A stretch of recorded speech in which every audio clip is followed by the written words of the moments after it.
Welcome to Total Politik. Kali ini kita ketemu lagi di Kabar Politik dan gua sudah kedatangan seorang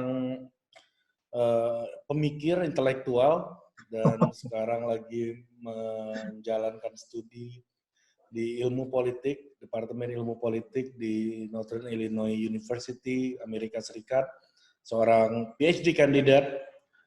Selamat datang Bang Azrian Syah. Azrian Syah Agus.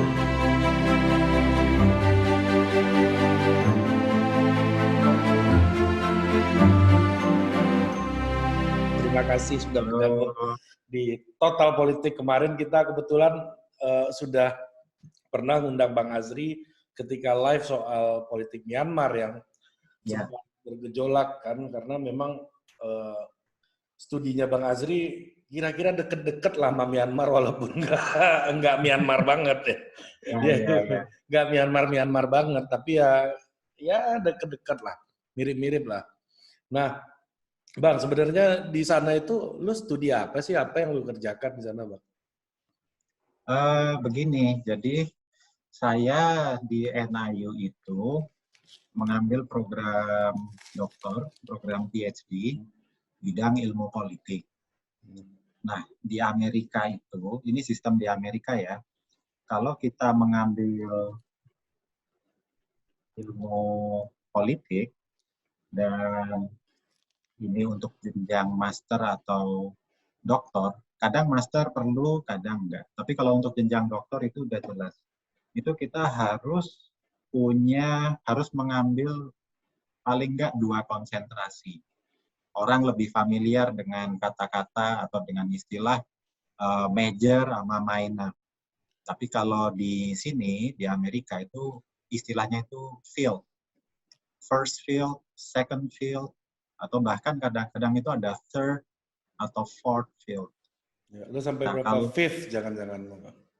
Ben Anderson itu fifth. Oh, Ben Anderson fifth. Tahun 58. Orang gila sih dia tuh. Orang gila dan sistemnya juga beda. Sistem akhir tahun 50-an itu fieldnya memang banyak. Tapi semakin lama itu semakin mengerucut. Jadi sekarang sih yang saya tahu ya, itu antara 2 atau 3 mengambil field-nya. Ya. Nah, saya di sini itu karena saya tertarik dengan Asia Tenggara, field yang saya ambil untuk yang pertama atau first field atau major ya, itu saya ambil comparative politics. Atau kalau di Indonesia itu orang bilang perbandingan politik atau politik perbandingan. Nah, kalau dulu saya di Banpol, ya dulu kalau di UI itu ada 2 tuh, sistem politik Indonesia atau mau Banpol. Biasanya Banpol tuh lebih sedikit mahasiswanya. Ya lebih sedikit, tapi ya nggak tahu ya. Angkatan saya masih imbang. Kalau makin kesini makin dikit kayaknya, karena lebih banyak yang senang ngurusin pilkada gitu. Nggak bercanda. Iya, ini sih ya, kalau dulu itu kendalanya di bahan, karena kan akses ke bahan-bahan seperti artikel jurnal atau buku kan terbatas. Dan tahun-tahun itu, 2007-2008 itu baru punya akses ke JSTOR sama ProQuest, itu pun artikel masih belum stabil ya waktu itu, internet kampus juga belum stabil waktu itu kan. Aduh, itu satu angkatan yang bisa bawa laptop ke kelas itu paling cuma 2 orang. Iya. Jangan bayangkan hari ini di handphone lu juga ada bisa download jurnal. Ini apa?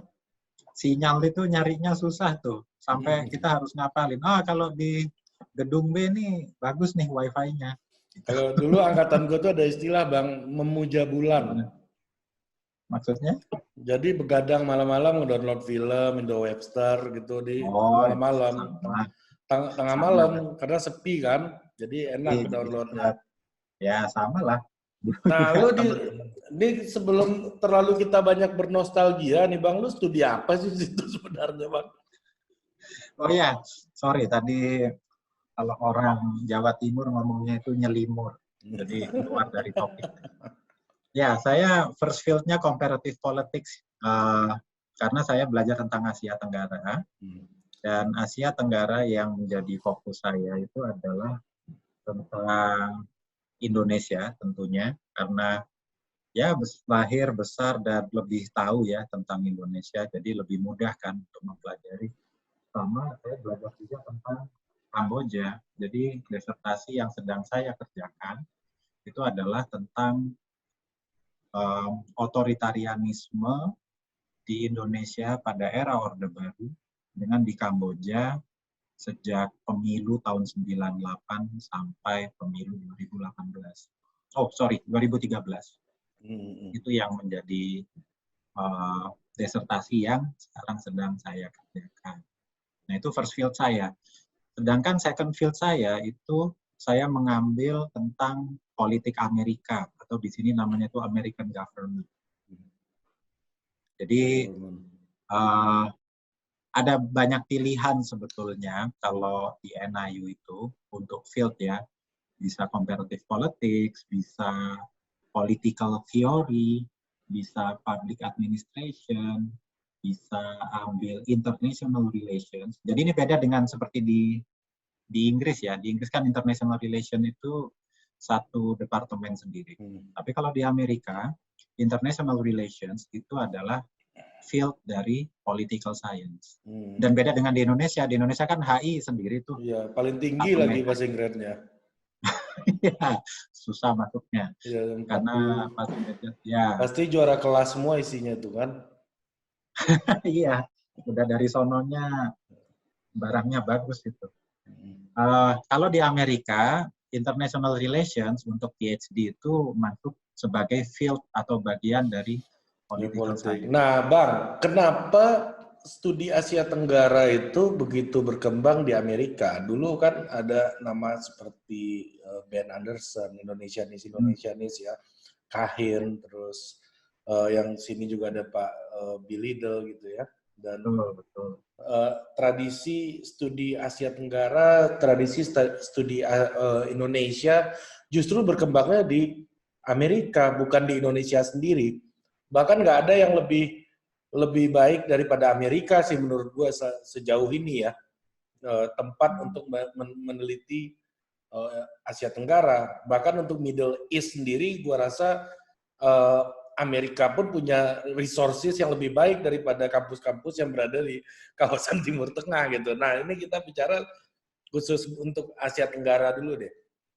Baik. Apa kepentingannya? Apakah ada geopolitik atau emang iseng aja neliti? Kalau dulu kan kita punya, dulu kan ada istilahnya di Belanda itu Indolog ya. Iya, benar. Indolog yang meneliti soal negara-negara jajahan Belanda, terutama Hindia Belanda. Gitu. Betul. Wah, ini Bang Arput ini emang pengetahuannya luar biasa. Kalau istilah Indolog yang nggak tahu tuh di KBBI ada nggak? Udah istilah mau punah itu, orang udah nggak dengar lagi kayaknya. Ya, itu betul. Jadi, tapi begini, kajian tentang wilayah, jadi area studies atau kajian kewilayahan, itu kalau kita lihat polanya ya, itu mengikuti naik turunnya peran politik global dari negara itu sendiri.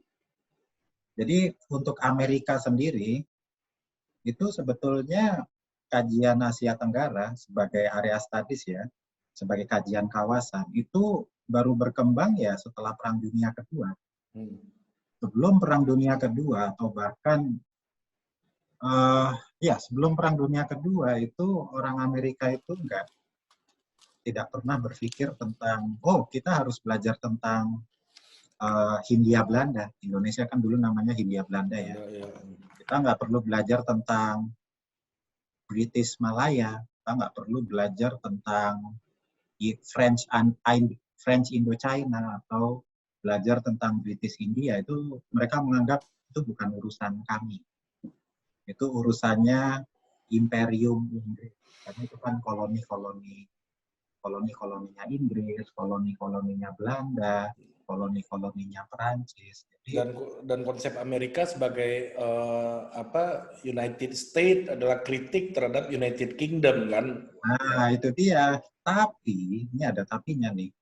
Setelah Amerika itu menang perang dengan Spanyol sekitar tahun 1899, Amerika yang tadinya itu menentang kolonialisme, yang tadinya itu mengkritik kerajaan-kerajaan di Eropa yang punya koloni banyak, itu akhirnya terjebak juga dalam permainan kolonialisme. Karena gara-gara Spanyol kalah, perang sama Amerika kan, Spanyolnya kalah, Filipina itu jadi koloninya Amerika. Jadi Amerika itu sebetulnya waktu itu ya, Amerika itu malu itu. Ya tadinya teriak-teriak nggak suka kolonialisme, nggak ya penjajahan itu tidak baik. Itu adalah permainan dari negara-negara Eropa yang dipimpin oleh penguasa-penguasa yang otoriter. Nah, ternyata Amerika terjebak juga dengan permainan itu. Jadi Amerika itu sebelum Perang Dunia Kedua itu sangat isolasionis. Kalau pernah dengar istilah doktrin Monroe. Monroe, ya, doktrin Monroe doktrin. Itu Amerika, kami nggak mau terlibat. Ini bukan Marilyn Monroe kan, tapi kan bukan. ada hubungan kayak. Jadi kalau ada permasalahan internasional, Amerika itu stay away, jauh-jauh, nggak mau deket-deket. Bahkan ketika Liga Bangsa-Bangsa dibentuk, Amerika juga nggak mau deket-deket seperti itu. Sampai ketika akhir tahun 40, sampai Pearl Harbor lah.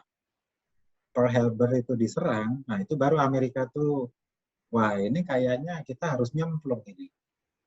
Kita kayaknya nggak bisa isolasi terus, harus aktif terlibat, menjaga perdamaian, menjaga kestabilan, atau istilah lainnya ya harus turun perang.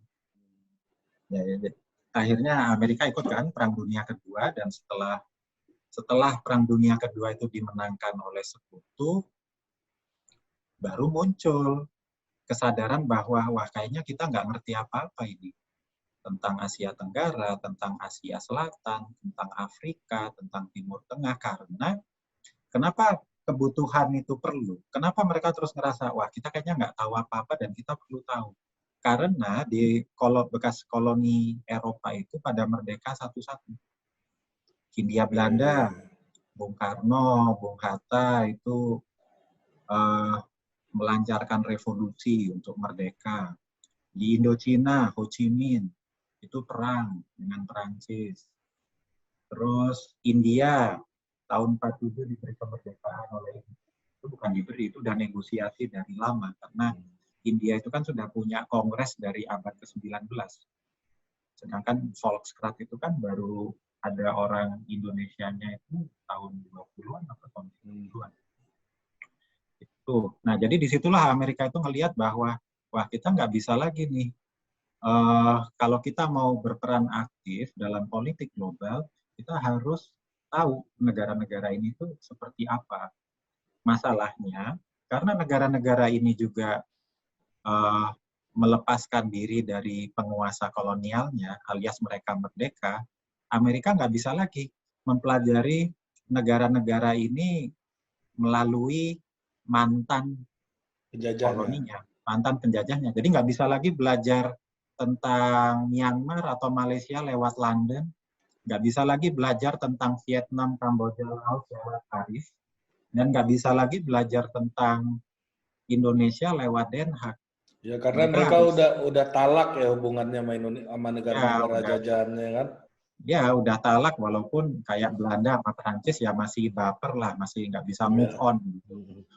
Nah, jadi sejak saat itu, tahun 53, ini malah inisiatifnya bukan dari pemerintah ini, tapi dari yayasan dan beberapa scholar. itu Ford Foundation itu mengadakan pertemuan dengan 3 orang scholar dari 3 kampus yang berbeda, dari MIT, Yale, sama Cornell. Nah, dari sinilah mereka berdiskusi, terus akhirnya disepakati bahwa Ford Foundation itu bersedia untuk mengucurkan dana sekian ratus ribu dolar untuk jangka waktu sekian tahun, saya nggak tahu juga persisnya berapa tahun, untuk membantu para ilmuwan, terutama ilmuwan sosial dan ekonomi untuk belajar negara-negara Asia Tenggara. Ya, kalau di Cornell ada Kehin, terus kalau di Yale itu, nah ini saya sampai tapi saya lupa. Ada gimana ngomongnya? Carol Pelzer. Nah, inilah orang-orang yang berdiskusi sama Ford Foundation, terus akhirnya dibentuklah Pusat Kajian Asia Tenggara di 2 kampus itu. MIT-nya nggak bikin Pusat Kajian Asia Tenggara. Tapi Yale sama Cornell itu bikin tahun 53. Dan tahun 54 itulah dibentuk yang namanya Cornell Modern Indonesia Project. Ya. Nah, itu ngetop banget itu. Nah, dari Cornell Modern Indonesia Project itu lahirlah scholar-scholar yang tadi Bang Arput sebutkan, kayak Herbert Faith, Harry Benda, terus ada Ruth McVeigh, ada Ben Anderson. Nah, itu produk dari Cornell Modern Indonesia Project itu. Kalau Gertz, beda lagi ya. Kalau Gertz itu kan dia S3-nya di Harvard, tapi dia waktu itu terlibat proyek dengan Harvard itu ada proyek di Indonesia. Saya dulu pernah baca, tapi saya coba cari, belum ketemu sumbernya. Jadi dia itu fieldwork, penelitian di Jawa Timur. Satu tim itu, penelitian di Jawa Timur, salah satu anggota timnya itu Gertz. Dan disertasinya yang dipertahankan tahun 56, yang terus jadi buku Religion of Java itu ya hasil dari riset lapangannya tahun 56 itu. Kayak gitu. Jadi Asia Tenggara itu baru menjadi perhatian serius di Amerika Serikat itu setelah Perang Dunia Kedua, dan baru mulai pertengahan tahun 50-an lah.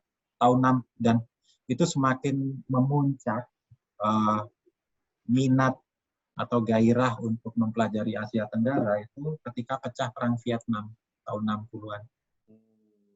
Itu makin besar lagi itu kepentingan bahwa wah, kita harus benar-benar belajar ini tentang Asia Tenggara. Dan juga konteks Perang Dingin kali ya, juga membendung pengaruh komunisme di...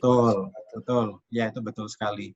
Konteks Perang Dingin itu juga sangat berpengaruh karena Amerika kan melihat komunisme sebagai ancaman. Nah, untuk menangkal ancaman itu kita harus kirim orang ini, harus kirim ahli atau orang yang belajar untuk menjadi ahli di negara-negara itu supaya negara-negara ini nggak jatuh ke dalam pengaruh komunisme internasional. Gitu. Oke. Dan berarti memang itu awalnya emang inisiatif dari private sector atau yayasan gitu ya. Nah, kemudian menjadi agenda negara ya berarti habis itu ya. Ya. Menjadi agenda negara dan apa sih kepentingannya secara politis ya, geopolitisnya untuk mempelajari negara-negara Asia Tenggara ini, Bang? Maksudnya dalam konteks ini, apakah ini sebuah strategi diplomasi atau memang ada target-target jangka pendek gitu?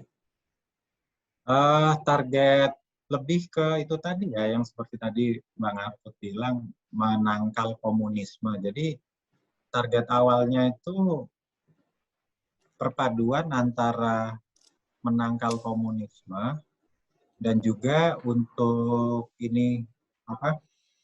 untuk mengetahui seperti apa sih negara-negara yang baru merdeka tapi gejolaknya banyak tanpa harus lewat Eropa. Karena Amerika itu istilahnya nggak punya kaki di Asia Tenggara pada saat itu, karena kan koloninya cuma Filipina. Jadi mereka sama nggak tahu apa-apa tentang Thailand, nggak tahu apa-apa tentang Malaysia, tentang Indonesia itu nggak tahu apa-apa. Jadi saya kemarin sempat iseng ya,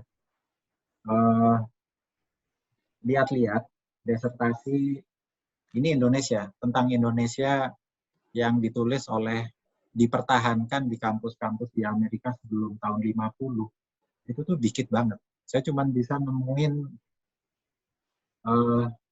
hanya 4. Ya, dari 4 karya ilmiah itu 2 master tesis dan 2 disertasi. Itu siapa, Bang? Orang Amerika kah atau orang Indonesia? Orang Amerika semua. 4 orang itu? Ya, jadi tahun 29 itu ada namanya Gerhard Leaves dari University of Chicago. Dia nulis tentang Reconstruction of Malay Society. Dan kebanyakan antropolog. Terus ini John Provins, tahun 30, University of Chicago juga. Ini master ya, tesis master. Cooperative Rice Field Cultivation in Indonesia. Jadi mungkin apa ya? Koperasi dalam pertanian. Peran koperasi dalam pertanian di Indonesia. Tahun 47 ada Yakomina Marsman. Ini master thesis juga di University of Southern California. Indonesia Merdeka, The Study of Development of the Nationalist Movement in the Dutch East Indies. 1900 to 1940, 1900 sampai 1940. Jadi udah mulai ada unsur politiknya, membahas tentang gerakan perlawanan terhadap kolonialisme Belanda menuntut Indonesia merdeka. Itu tahun 47. Terus tahun 49 ada Paul Kettenberg dari Yale University. The Indonesian Question in World Politics. August 1945, January 1946. Jadi ini udah fokusnya ke politik ya, diplomasi. Jadi ketika Indonesia itu proklamasi kemerdekaan, terus Inggris masuk pakai baju Nika ya. Nika ya. Ya, Netherlands Indies Civil Administration itu. Nah itu kan PBB udah dibentuk. Terus Ukraina itu membawa permasalahan tentang Indonesia itu di PBB, tapi itu bukan tahun 45, itu udah tahun 46 atau 47. Nah itu istilahnya Indonesian Question. Indonesia ini mau gimana? Nah itu yang dibahas di disertasinya Paul Kettenberg ini di Yale. Jadi singkat kata sebelum tahun 50 itu ya karena pengaruh doktrin Monroe juga ya, itu nggak banyak orang yang meneliti tentang Asia Tenggara. Kehin sendiri sebagai orang yang dianggap mempelopori kajian Asia Tenggara di Amerika, bukan cuma Indonesia loh, kajian Asia Tenggara di Amerika, itu bilang di salah satu artikel di Jurnal Indonesia, jurnal terbitannya Cornell. Ya, Cornell Indonesia ya. Nah, dia bikin artikel tuh tahun 89 tentang Cornell Modern Indonesia Project. Dia bilang ketika dia ngerjain disertasi itu tidak ada satupun dari komite disertasinya itu ngerti tentang Indonesia. Yang paling dekat tentang yang punya keahlian yang paling dekat dengan topik disertasinya Kehin itu ahli Cina. Jadi nggak ada satupun yang tahu Indonesia ini. Cina apa. Itu juga nggak dekat, Bos. Yang nggak dekat itu udah yang paling dekat itu. Jadi seperti itu. Terus kalau kita baca memoarnya Ben Anderson, jadi Ben Anderson tuh nulis memoar itu. Yang terakhir kan? Ya sebelum dia meninggal. Yang katak dia, dalam tempurung itu kan ya? Oh saya nggak tahu terjemahannya dalam bahasa Indonesia apa. Ya, frog apa gitu judulnya tuh? Ya, jadi di situ dia cerita waktu Ben Anderson ini cerita waktu dia baru masuk Yale tahun 58. Itu di Department of Government. Jadi kalau di Yale itu Political Science namanya Government. Itu cuma sama kayak Harvard ya? Ya, sama kayak Harvard. Itu cuma ada 8 profesor. Dan dari 8 profesor, itu kebanyakan ahli politik Amerika atau Eropa. Yang ahli Asia itu cuma 1. Kehin aja. Jadi Kehin itu harus mengcover bukan Asia Tenggara, tapi mulai dari Asia Timur, Asia Tenggara, Asia Selatan itu di cover Kehin semua. Middle East, termasuk Middle East ya berarti ya? Nah, saya kurang tahu apakah Middle East itu di cover dia apa enggak. Kayaknya sih enggak. Jadi lebih ke bekas koloni yang merdeka yang ya sampai Asia Selatan ya. Kayak gitu. Jadi memang itu udah tahun 58 loh. Padahal tadi kan saya bilang Ford Foundation itu mulai bagi-bagi duit, terus Cornell Modern Indonesia Project itu udah dimulai tahun 54. Nah, tahun 58 profesornya yang ngajar tentang Asia di Cornell cuman aja. Di Cornell setelah dia dari di Yale bukan satu orang aja. Kehin itu S3-nya di Johns Hopkins. Nah, di Yale itu sudah ada 2 tuh. Pelzer sama Harry Benda. Dan Harry Benda, sejarawan yang nulis buku tentang Islam di masa Jepang, Crescent and the Rising Sun, itu murid pertamanya Kehin. Jadi Benda itu PhD-nya dari Cornell. Lulus dari Cornell, dia masuk ke Yale, dan disertasinya tuh political science. Cuman tahun-tahun segitu kan masih cukup cair ya. Ketika dia masuk Yale, dia ngajarnya di Departemen Sejarah, bukan di Political Science. Harry Benda itu. Gitu. Oke. Nah, terus kalau muncul ini kan bisa kita bilang masa pra Ben Anderson gitu ya. Di mana Ben Anderson belum menjadi seorang profesor yang reputable di kajian Asia Tenggara ya, terutama Indonesia gitu. Nah, ketika masuk tema Ben Anderson itu tema Ben Anderson mulai rise itu memang udah mulai masuk ke tema-tema politik ya, karena Clifford Geertz sendiri kan ada nulis soal involusi pertanian tuh, ya kan? Jadi tema-tema politik ini memang pada akhirnya menjadi politik semua gitu, atau gimana sih menurut lo, Bang? Ini, jadi tema-tema politik itu sebetulnya sudah ada dari awal. Cuman seperti yang tadi saya bilang, Amerika itu kan nggak punya kaki di Asia Tenggara, nggak punya apa ya? Kalau kayak gini, jadi ini yang membedakan, tapi ini konteksnya tahun 50-60 ya. Jadi yang membedakan kajian Asia Tenggara di Amerika dengan kajian Asia Tenggara di Eropa. Jadi kajian Asia Tenggara itu kan sebetulnya lebih diawali oleh Eropa kan. Inggris, Belanda, Prancis, karena ini jajahannya, Jerman, karena ini kan jajahannya mereka. Tapi pada saat itu orang yang menulis tentang Indonesia, orang yang menulis tentang Myanmar, yang menulis tentang Indochina, itu bukan profesor yang emang karirnya akademisi. Tapi mereka itu adalah birokrat yang tadi lu bilang, belajar Indologi dulu di Leiden.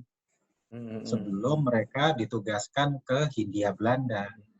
Nah, jadi beda tuh. Itu kayak apa ya? Kalau sekarang mungkin di Indonesia itu kayak pejabat yang berkarir sekian puluh tahun, terus setelah pensiun bikin memoir, bikin biografi. Nah, kajian Asia Tenggara pada masa itu tuh seperti itu. Jadi orang-orang yang birokrat lah. Nah, Amerika nggak begitu. Orang yang belajar Asia Tenggara tahun 50, 60 dan seterusnya itu memang orang yang saya nanti setelah meneliti ini karir saya adalah akademik. Jadi nggak ada sangkut pautnya dengan karir dalam birokrasi negara. Ini kayak kalau sekarang tuh contohnya kayak Kishor gitu ya kali ya, Kishor Mahbubani itu ya. Semacam itulah. Jadi di situ salah satu perbedaan yang cukup mencolok ya. Karena kan apa ya, dari Amerika ke Asia Tenggara itu jauh banget loh, itu setengah bola dunia itu. Naik pesawat itu bisa 20 jam lebih. Itu jauh banget. Sedangkan kalau kita ke Eropa itu taruhlah kita harus transit ya di Singapura atau di Kuala Lumpur. Itu paling 15 jam sampai. Nah, menurut lu Bang, kapan titik krusialnya, critical juncture-nya ya, tema-temanya menjadi semakin kompleks dan semakin variatif gitu? Tahun-tahun berapa menurut lu? Kalau lu lihat. Temanya itu semakin semakin kompleks itu ya seiring berjalannya tahun ya. Tapi semakin rumit itu seiring dengan, kalau di politik ya, itu semakin kuatnya pendekatan kuantitatif di politik. Jadi ya ini kembali lagi terkait ke kebijakan negara lagi ya.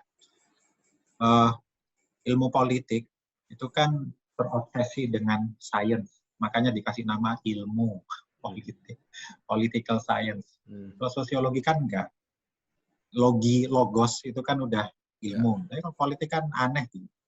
Ilmu politik, political science itu kan kayak ada kata ilmu itu sengaja dipasang supaya kelihatan kami ini scientific.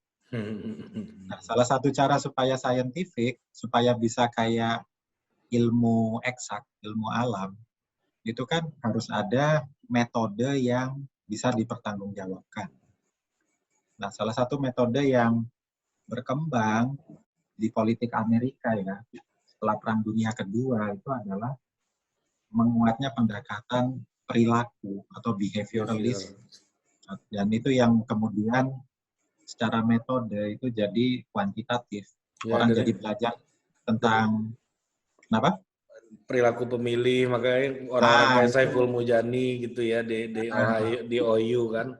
Ya, lembaga survei itu seperti itu, belajar bikin survei, terus ngelihat, oh kalau dia tinggal di kota, sukunya Jawa, itu cenderung milih partai ini. Kalau orangnya tinggal di desa, sukunya Madura, terus habis itu pendidikannya SMA, itu milihnya ini. Nah, itu salah satu bentuk konkret dari pendekatan behavioralist. Nah, pendekatan ini itu sangat dominan tahun 50 dan tahun 60-an. Tapi pendekatan ini kemudian mengalami krisis. Mengalami krisis ketika Perang Vietnam itu di Amerika ini banyak sekali gejolak. Banyak orang demo, banyak mahasiswa turun ke jalan, banyak kerusuhan. Yang dari survei-survei itu nggak pernah muncul. Setiap bikin survei, Amerika kan sudah punya sistem pemilu yang demokratis. Kita bisa milih mau Demokrat atau mau Republik, atau kalau nggak suka dua-duanya ya kita bisa maju sendiri kok, jadi capres sendiri itu juga bisa. Artinya apa? Sistem politik Amerika itu waktu itu sudah dianggap udah selesai, udah mapan. Jadi ketika Perang Vietnam, terus orang itu harus wajib militer, dan sistem wajib militernya itu diundi berdasarkan tanggal lahir. Jadi siapapun Anda, kalau tanggal lahir Anda itu keluar hari itu, ya udah, suka nggak suka, Muhammad Ali pun ya harus ikut perang. Elvis Presley pun harus ikut perang. Makanya Muhammad Ali di penjara kan karena dia nggak mau. This is not my war. Ini bukan perang saya. Kenapa saya harus ikut? Saya nggak ada masalah kok sama orang Vietnam. Kenapa saya harus perang? Nah itu demo itu gede-gedean itu. Mirip kayak George Floyd kemarin lah kalau di Amerika. Nah ini kan hal yang waktu itu tidak bisa diprediksi oleh pendekatan behaviораlis yang sangat kuat kuantitatifnya. Nah dari situlah muncul ada chaos ya, ada situasi-situasi dunia krisis, anomik kalau bahasanya Emil Durkheim itu kan di sosiologi menyebutnya anomik gitu. Ya, dan itu kan juga nggak cuma di Amerika, di Perancis kan juga mahasiswa dimobilisasi besar-besaran kan tahun 70-an. Belum lagi tahun 73 waktu harga minyak naik. Nah, itu banyak orang yang dimobilisasi di jalan, turun ke jalan. Nah itu waktu itu nggak bisa diprediksi. Tapi walaupun seperti itu, pendekatan ini masih sangat dominan di ilmu politik karena dianggap bisa memprediksi. Bisa memprediksi ya, sama seperti lembaga survei di Indonesia bisa memprediksi siapa yang menang pilkada, siapa yang menang pemilihan presiden. Ya, ada istilah di politik Indonesia tuh apa namanya maha benar survei dengan semua analisanya. sampai kayak gitu ya. Nah, itu berpengaruh. Jadi ketika politik Amerika itu sangat kuat kuantitatifnya, studi kawasan Asia Tenggara itu justru nggak ada kuantitatifnya waktu itu. Jadi yang kayak Kehin, kayak Ben Anderson, Herbert Nggak ada, ya betul. itu nggak ada kuantitatifnya. Kenapa nggak ada? Karena nggak ada data statistik yang bisa dipercaya untuk negara seperti Indonesia, seperti Laos, Kamboja itu belum ada waktu itu. Makanya mereka yang mereka lakukan itu ya udah kita pergi aja dari Cornell atau dari Yale, terjun aja ke lapangan ke Indonesia, udah wawancara orang di situ, tinggal dengan orang-orang yang ada di situ, catat apa yang kamu lihat selama di lapangan, itu yang bisa mereka lakukan. Makanya Pak Bill Liddell belusuan ke Pematang Siantar untuk melihat bagaimana peran partai politik di negara yang baru merdeka. Apa iya partai politik itu berperan untuk menyatukan etnis-etnis yang berbeda? Karena di Pematang Siantar kan banyak kebun sawit.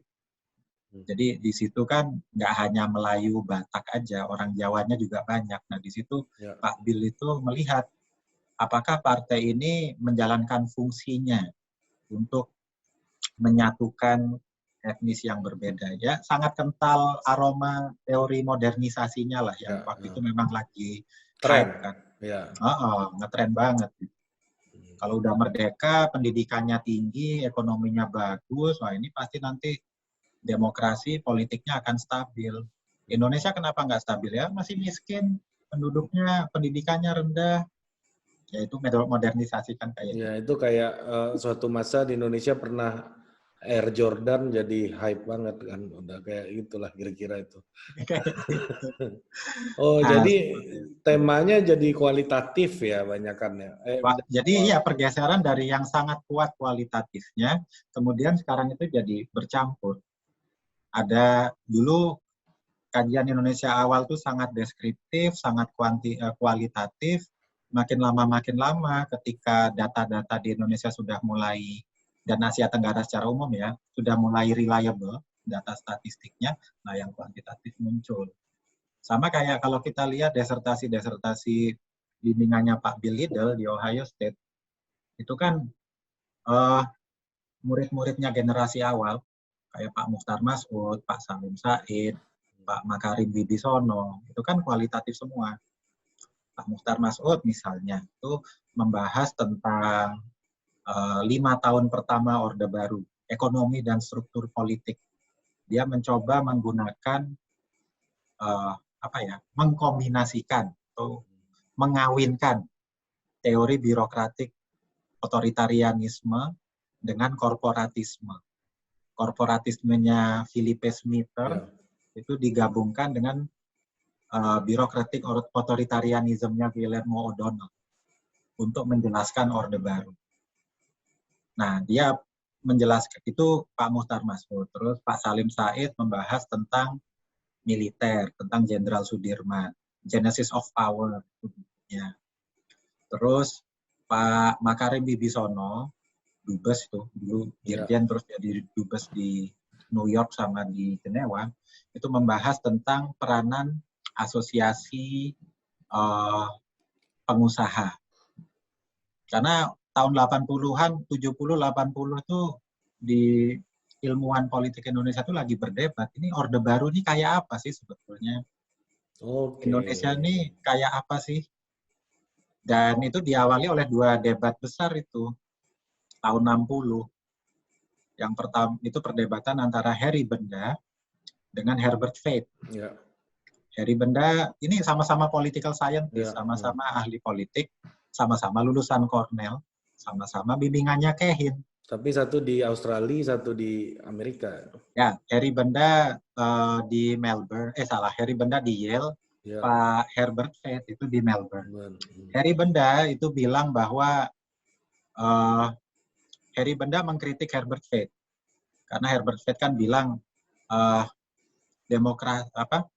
sejak Indonesia merdeka itu apa ya istilahnya, Herbert Fett itu menyayangkan kenapa demokrasi parlementer itu akhirnya selesai, tidak bisa dilanjutkan. Sama kayak misalnya kita beberapa hari yang lalu, kenapa ya demokrasi di Myanmar kok akhirnya diakhiri dengan kudeta. Nah, ini dikritik sama Benda. Benda bilang, kamu nggak ngelihat sejarah Indonesia kayak gimana. Dan sepanjang sejarah Indonesia itu penguasa ya kayak gitu. Nggak suka mereka dengan demokrasi. Maunya semua kekuatan politik yang ada itu ya dikooptasi aja satu-satu. Dibalas lagi sama Herbert Fett, nggak gitu.